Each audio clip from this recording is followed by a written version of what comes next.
You cannot be serious!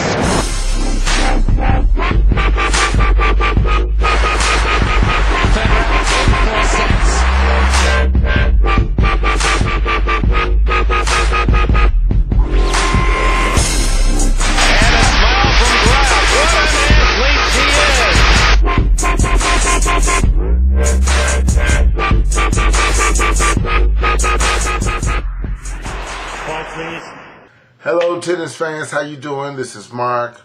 I'm coming to you with a topic that for any tennis fanatic is always on the top of the list. If you are a tennis fan and you've played tennis for years or you even follow the sport, you will know that inevitably, like any other sport, the discussion will come as to who is the greatest tennis player of all time. Who is the greatest tennis player of all time?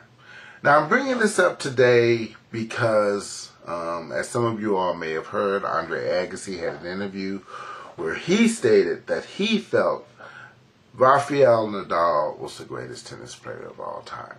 And part of his reasoning was that the competition now is far greater than what it was for Federer, sort of in his heyday. Federer's heyday, I would say, was probably around 2003, 2004, 2005, something like that, when he just seemed invincible.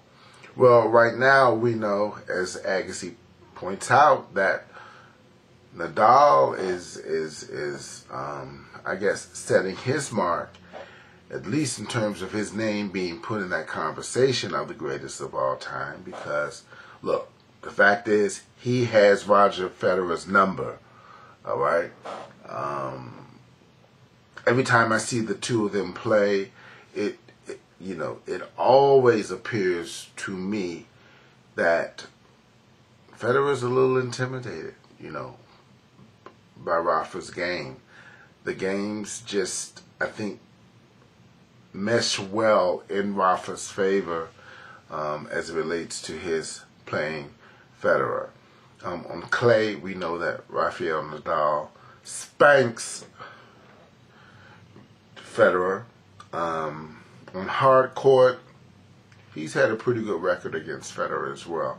The only places where I sort of feel that Roger can come through with a victory or against Nadal is, of course, at Wimbledon and definitely indoors, I think last year, maybe year before last, Federer may have had a victory or Nadal over clay, but it's rare, So head to head, when you look at both of them playing and their records against each other, Rafael Nadal is better than Federer. But then Federer has the longevity. His career is about 4 or 5 years longer than Nadal's. And in terms of the numbers, you cannot deny the records that he has in the sport, particularly in the Grand Slams. So, how do you weigh that? And look, I don't want to negate all of my players from before the Open era, because I know they should be in the discussion as well. I'm a firm believer that, that as any sport grows, I think it gets better.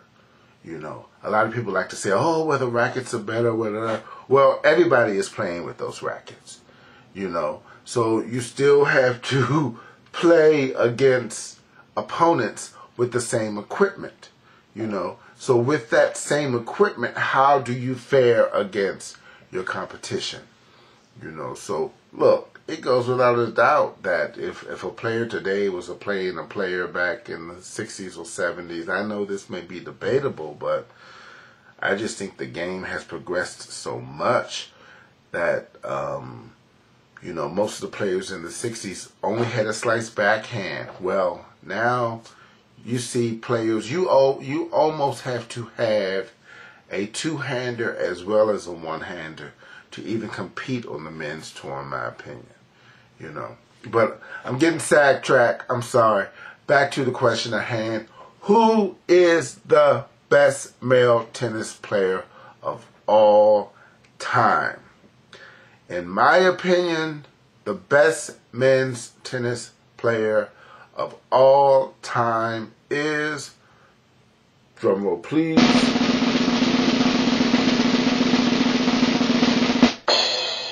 Brad Gilbert. No, I'm joking. Hey, Roger Federer. Roger Federer today, in my opinion, is the greatest tennis player of all time. He is the GOAT. Why is he the GOAT? Okay, at the end of the day, people are going to look at numbers. And numbers don't lie. 10, 15, 20 years from now, people aren't going to have the discussion, oh, well, the players that Federer was playing in his prime was nothing in comparison to what Nadal had to deal with. You cannot deny the records of Roger. I mean, look, okay, we know the 17 Grand Slams, you know. But it's even greater than that. It's literally phenomenal what Federer has done throughout his career. All right. I think he's reached all of the Grand Slam finals at least 5 times. Every one of them. At least 5 times. You know, we know the chokehold he had being number 1, I think, consecutively longer than any other player. I don't know what it was, 257 weeks, 267. We know that he's been number 1 longer than any other player in history, at least in the Open era, for 300 and some odd weeks. We know that I think consecutively he made the quarterfinals in like 36 or 37 of the Grand Slams. Okay, we're talking clay, we're talking hard courts, we're talking grass. All right, it's just too many. I should have jotted down some of the records, but there are just so many of them that even with Nadal having a better head-to-head record against Federer, being the greatest of all time is not how you compare against one player. To me, it's how you compare or stand up to the other players, or at least what your records are against the other players. And I think Roger Federer has been probably the most consistent as it relates to the other players and the most versatile on other surfaces. Now, to my Nadal fans, don't write me off just yet. What I do feel Nadal has in his favor is that I don't think Nadal's story is over yet.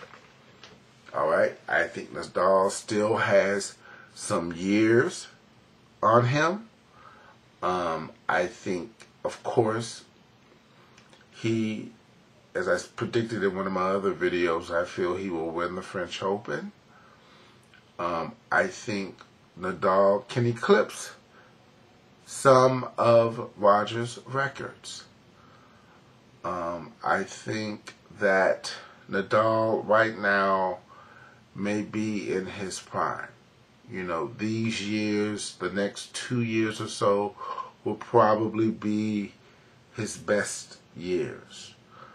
And so who knows what type of records he will compile over the course of these next 2 or 3 years.